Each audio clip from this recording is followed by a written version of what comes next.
Last flight, 0 to 010 prologue, forgotten platform. EXT, old railway station of the village of Stobchaki night, deep night. Everything is absorbed by the thick fog. An old railway station, as if forgotten by time. The wind breaks the silence. The flashlights are flashing as if they were fighting in dying agony. The sounds of the night wind are grinding, similar to wheezing. The fog swirls over the rails. The camera moves slowly along the destroyed tracks. You can see the sign, Stobchaki. Half erased, one letter is held on the last nail. There are trains that go without drivers, and stations where no one is waiting. But if you're there, they're already waiting for you. End. Station premises, night. An old, abandoned room with broken windows.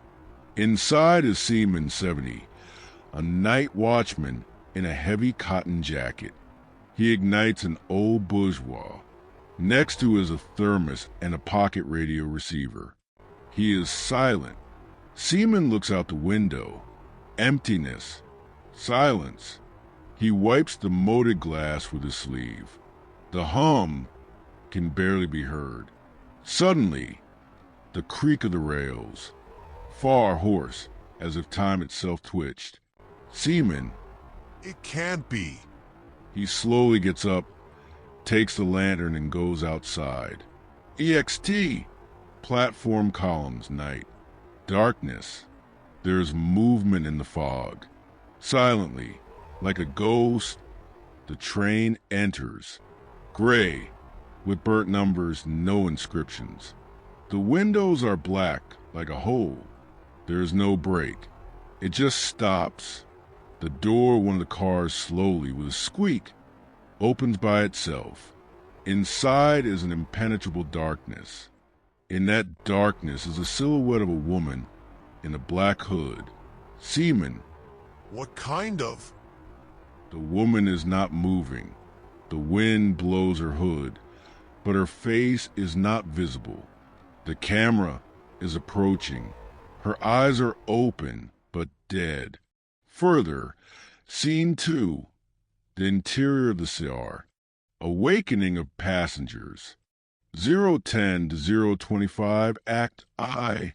First passengers. End. Train car, indefinite space night. Darkness. Silence.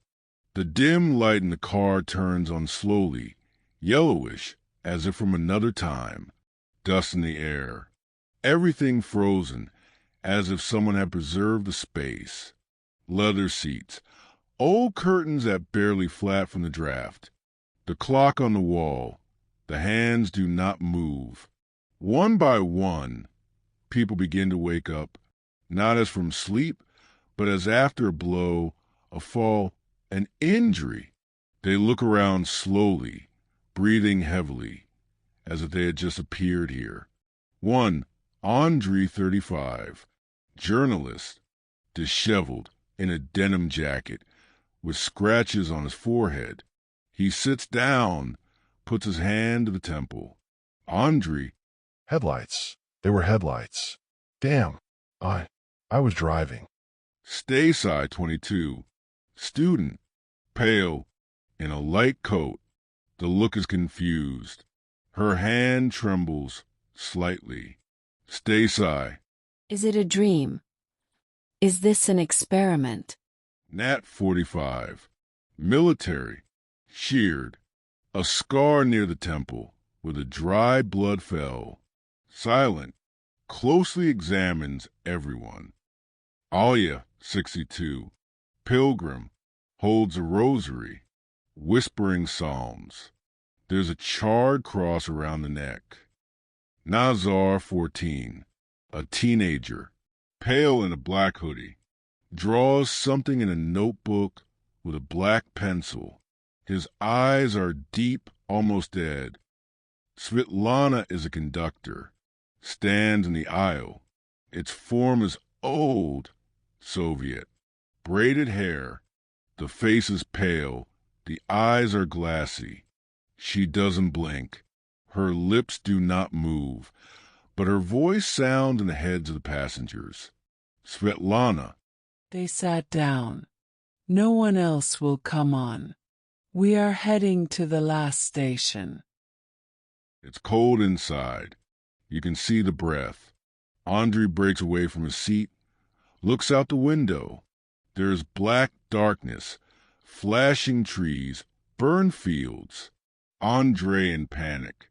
What the hell? Where are we? Who are you?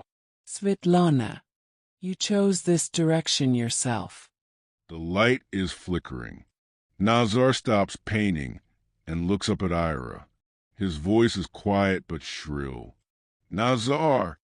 We're all dead, aren't we? Silence. The train is moving. The grinding of the wheels resembles the grinding of the bones. 025 to 040, Act 2, Cold Truth. End. Train car continuation. The train is rushing. The windows are dark, but sometimes in flashes of light from the outside, you can see the outlines of burnt forest, burnt huts, twisted trees. IRA sits, holding something burnt in his hands. It looks like a ticket. She's looking. Insert burnt paper. The inscription is barely visible. Without return. End. Another car. Nazar flips through his notebook. There's a graphic image on the page. 6 people are standing next to a broken car, behind a tree with fire. He doesn't remember how he painted it. Nazar whispers to himself. Is it us? End. Passage between cars.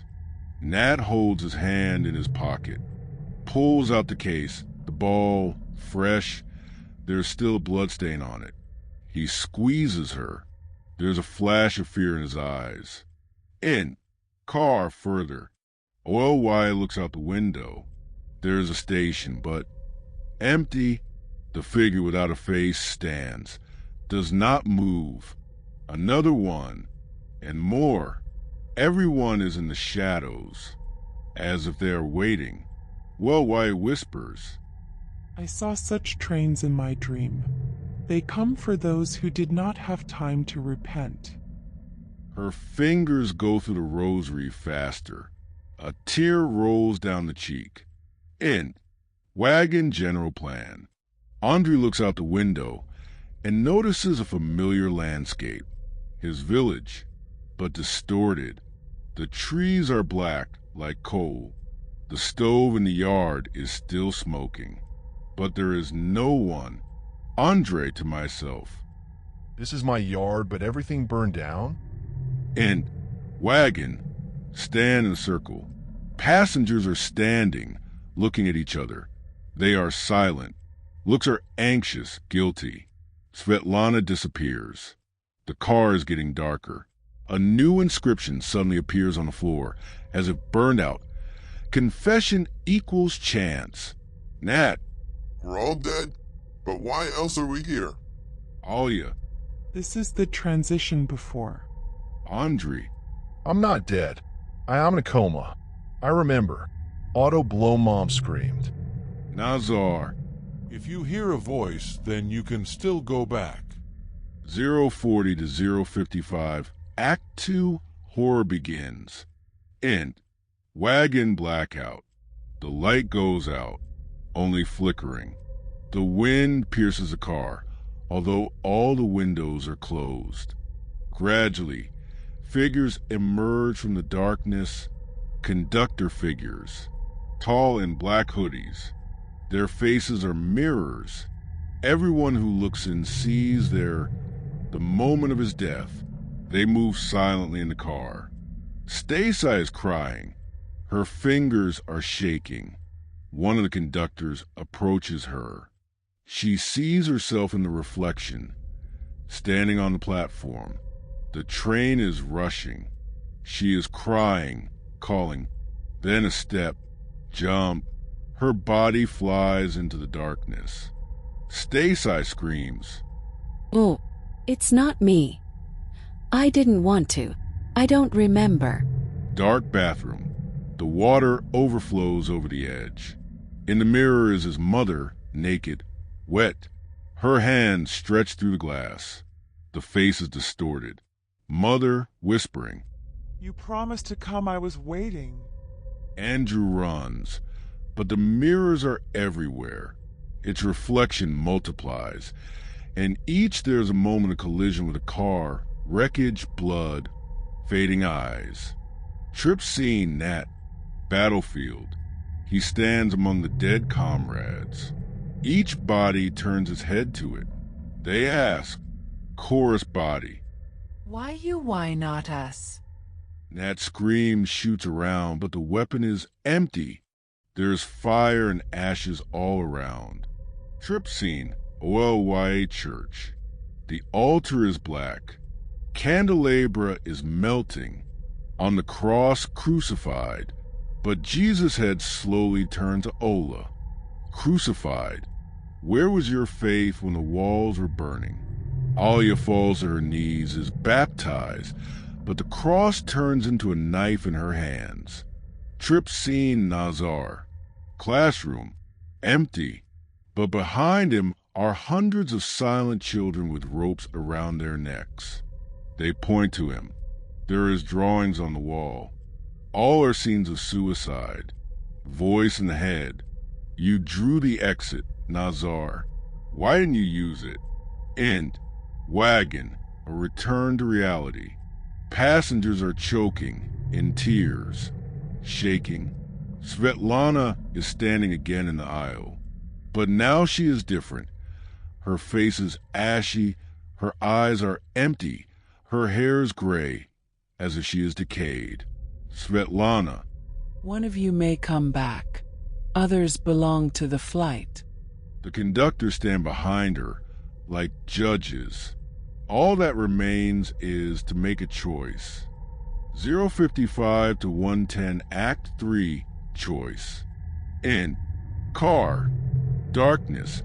Light only in the center of the car. Svetlana is standing still. Her body no longer resembles a human. Covered with ashes, empty eyes, gray dust spills out her mouth. Svetlana. Each of you has already seen your truth. It's time to say it out loud. Stacey cries, looks at the floor. I didn't want to die. I had a heart with my mother. I got into the last car. Wrote something stupid in the chat. I thought it was just a scream. The conductor is approaching. The mirror shows a jump on the rails. Her face disappears into the darkness. Nat. I died. On assignment. He snatched the check, pressed it to himself, so as not to give away the position. The conductor shows a bone fragment and a bloody token. Nat nods. Does not take your eyes off. Why? Squeezes a rosary to the blood. I prayed, but she locked the door. Other nuns burned. I came out first. The fire left everyone. I'm not. The conductor shows her shadow on the wall of the monastery in flames. Alia faints. Nazar. I was drawing how to get out. But when the teacher took the notebook, I decided that there was nowhere to go. The conductor's mirror shows a rope in the school toilet, but the drawing in the hand is a door with the inscription Return. Pause. Andrew is the last one. The light is sharpening. You can hear a rumble from the depths of the train. Andrew clenches his fists. Andre. I'm in a coma. I didn't make a choice. Svetlana. The choice is not to remember. And in order to accept, if you really want to come back, the door will open. But only once. Nazar gives him a picture. There is Andrew running, and behind him is darkness. FX. The wagon suddenly breaks into section. Each car is a fragment of Andre's past. He needs to run through them while everything around him collapses. 110 to 120, Scene 6. Escape. In. Train. Surreal pursuit. Andrei Vuchko breaks out of the center of the car. Conductors raise their hands. All the other passengers are like stone, frozen in gray apathy. Each subsequent car is not a space, but a symbol, a fragment of consciousness, memories, emotions that break out. Car 1, hospital, white sheets. The devices are squeaking. A nurse with her mother's face passes by without noticing him. He lies on the bed, unconscious. Mother's voice. We are waiting, Andrew. Don't be late. Car 2, office. Dirty coffee shop, monitors, documents. His leader without a face with a hole in his head screams the sound of a siren. Manager, you are running away again. FX. Walls fall apart. Wagons fall into the abyss. Only one door in front of him. It says return. Conductors are approaching from the back. They are now his fears, his faults, his doubts. The walls are burning. Nazar appears among the smoke with a notebook. Run, Andrew. They no longer have the strength if you get out. Andrew rushes to the door. Opens. The white light is bursting out of them. Sounds of brakes. Bell. Pulse. FX flash. Int. Hospital ward morning. Andrew is lying on the bed. The air is ringing. Dropper. White sheet. The eyes slowly open. Next to him is his mother, holding his hand. Tears in my eyes. Andre whispers, I was on the train. Mother through tears. But you got off it. 125 to 127, scene 7, epilogue. EXT, Stavchaki Station, deep night. The fog is thicker than usual. Old lanterns click like a heart before a stop. The wind howls between the wooden beams. The darkness is broken by the flashing of light. A train without a number, charred and silent, enters the station. The door opens slowly with a crack, like an old sin. Footage from inside the train, passenger silhouettes. Among the new passengers are a man in a hospital gown, a girl with a suitcase, a teenager with a hood, and among them is her, Svetlana. Her eyes shine like mirrors. The smile is as crooked as a crack on ceramics. She doesn't blink, standing at the door. In the hand, a lantern without light. The last flight is not late. It comes when you are least ready. If the door opens, someone won't come back.